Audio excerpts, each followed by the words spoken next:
మరి కాసేపట్లో GHMC council సమావేశం ప్రారంభం కానుంది. కాంగ్రెస్ ప్రభుత్వం ఏర్పడిన తర్వాత రెండోసారి జరుగుతున్న కౌన్సిల్ సమావేశం ఇది. మేయర్, డిప్యూటీ మేయర్ కాంగ్రెస్లోకి మారిన తర్వాత మొదటిసారి జరుగుతున్న కౌన్సిల్ సమావేశం ఇదే. మేయర్, డిప్యూటీ మేయర్ పార్టీ మార్పుపై కౌన్సిల్లో నిరసన తెలపనున్నారు బీఆర్ఎస్ కార్పొరేటర్లు. హైదరాబాద్ పాలన కుంటుపడిపోయిందని బీజేపీ కార్పొరేటర్లు ఆందోళన చేపట్టనున్నారు. పలువురు కార్పొరేటర్ల చేరికతో కౌన్సిల్లో కాంగ్రెస్ బలం పెరిగింది. కౌన్సిల్ సమావేశానికి హాజరు కానున్న ఎమ్మెల్యేలు, ఎమ్మెల్సీలు, ఎంపీలు. జీహెచ్ఎంసీ కార్యాలయం దగ్గర నుంచి మరిన్ని అప్డేట్స్ అందించడానికి మా ప్రతినిధి శేఖర్ సిద్ధంగా ఉన్నారు. శేఖర్, అరుణ, ప్రస్తుతం మనం జీహెచ్ఎంసీ మెయిన్ హెడ్ ఆఫీస్ దగ్గర ఉన్నాము.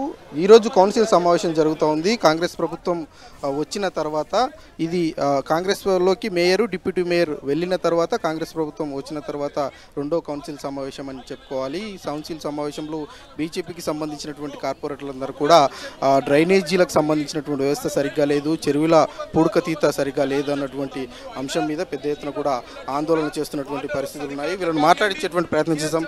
ఏంటి మేడం, మనకి కిందటి ప్రభుత్వం ఏమన్నా చెప్తే అధికారులు మేము తుమ్మాలన్నా దగ్గాలన్నా కేటీఆర్ గారు చెప్తేనే చెయ్యాలి అని అన్నారు. మళ్ళీ ఇప్పుడు కాంగ్రెస్ వచ్చి 6 నెలలు అవుతుంది. 6 నెలలు అయినా సరే ఇంతవరకు కూడా జీహెచ్ఎంసీలో ఎలాంటి పనులు జరగలేదు. ఎక్కడ తవ్వినవి అలాగే ఉన్నాయి, నాలాలు అలాగే ఉన్నాయి. కనీసం నాలాలలో పూడికలు కూడా తీయలేని దుస్థితిలో ఈరోజు జీహెచ్ఎంసీ ఉంది.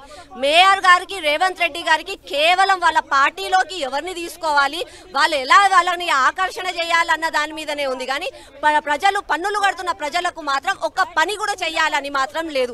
ఈ రోజు గుర్రపుడెక్క ఎక్కడ పడితే అక్కడ ఉండడం వల్ల రోగాలు వస్తున్నాయి. మలేరియా, డెంగ్యూ కిందికి వస్తే మళ్ళా మలేరియా, డెంగ్యూని నివారించాలి అని చెప్పి అవేర్నెస్ అని చెప్పి లక్షలు కేటాయిస్తున్నారు. కానీ గుర్రపుడెక్క తీయడానికి లేదు.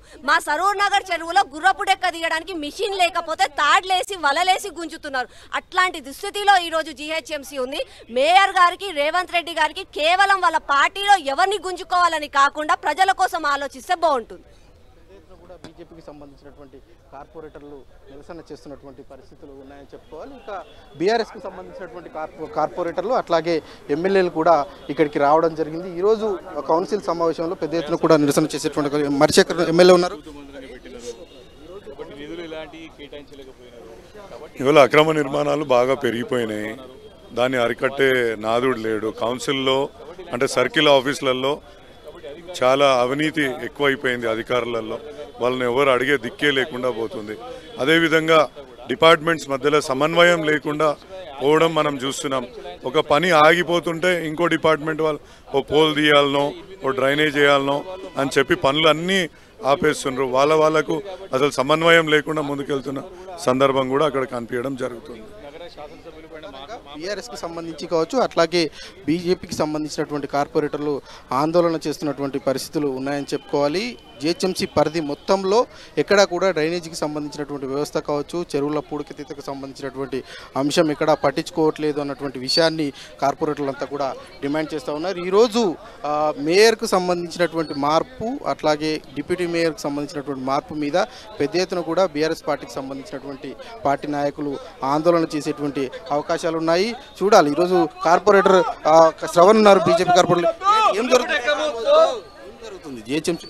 భాగ్యనగరంలో పూర్తిగా పాలన అస్తవ్యస్తం ఉంది. రానున్న మాన్సూన్ సీజన్లో కూడా నాలా పూడికలు తీతలు అంటూ తీయకుండా అసలు పూర్తిగా భాగ్యనగరాన్ని మరోసారి వర్షం నీరుతోటి, డ్రైనేజ్ నీళ్ళతోటి ముంచే ప్రయత్నం చేస్తోంది మరి ఇప్పుడు ఉన్నటువంటి పాలక మండలి. ఈరోజు వాటర్ వర్క్స్ అధికారులు ఏ ఒక్క పని కూడా చేయకుండా, కొత్త బాబ లేకుండా సివరేజ్ని డైరెక్ట్గా చెరువులో కొడడం వల్ల గుర్రపుడెక్క పెరుగుతూ ఉంది, దోమలు పెరుగుతూ ఉన్నాయి. వాసనతోటి దోమలు గుట్టి ప్రజలు చచ్చిపోతున్నారు. భాగ్యనగరము విశ్వనగరంగా కాదు, చెత్తనగరంగా తయారవుతుంది. ఆ జీహెచ్ఎంసీ పక్కన గేటు పక్కన ఒక్కసారి మీరు విజువల్ తీసుకోండి. ఎంత బురద, ఎంత డ్రైనేజ్. భాగ్యనగర్ నడిగొడ్డు గడ్డపైన జీహెచ్ఎంసీ మేయర్, మంత్రులు ఉండేటువంటి ఇటువంటి ప్రాంతంలోనే ఇటువంటి గుర్రపుడెక్క, ఇంత డ్రైనేజీ ఉంటే, ఇంత మోరీలు ఉంటే మరి భాగ్యనగరంలో ఇతర ప్రాంతాల పరిస్థితి ఏంది? ప్రజా జీవనం అస్తవ్యస్తంగా ఉంది. ఏ విషయం కూడా పట్టించుకోవట్లేదు.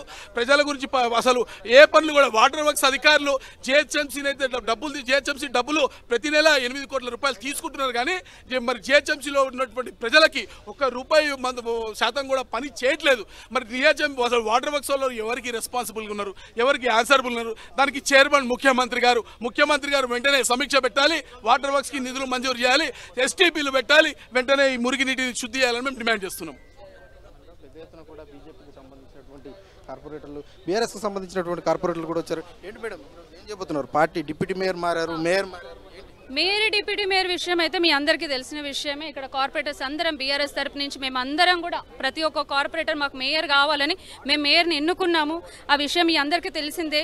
ఈరోజు పార్టీ చేంజ్ అయ్యారు, అది బీఆర్ఎస్ పార్టీ తరపు నుంచి ప్రతి ఒక్కరు కూడా డిమాండ్ చేస్తూ ఉన్నారు. ఈ విధంగా జరిగిందనేది మేమందరం కూడా ఇదవుతున్నాము, సఫర్ అవుతున్నాం. కాబట్టి ఖచ్చితంగా మరి తక్షణమే ఈ విధంగా తన స్టెప్ తీసుకోవాలి, ఏదో ఒక డెసిషన్ తీసుకోవాలనేదే మేము డిమాండ్ చేస్తున్నాం. మీకు ఇంకో విషయం, ముఖ్యంగా మాకు అదే కాకుండా మా డెవలప్మెంట్స్ విషయానికి వస్తే జనరల్ బాడీ మీటింగ్లో ఎలాంటి మా డివిజన్లో పనులు కూడా జరగడం లేదు. నాలా విషయానికైతే కనీసం ప్యాచ్ వర్క్స్ కూడా రోడ్డు మీద జరగడం లేదు.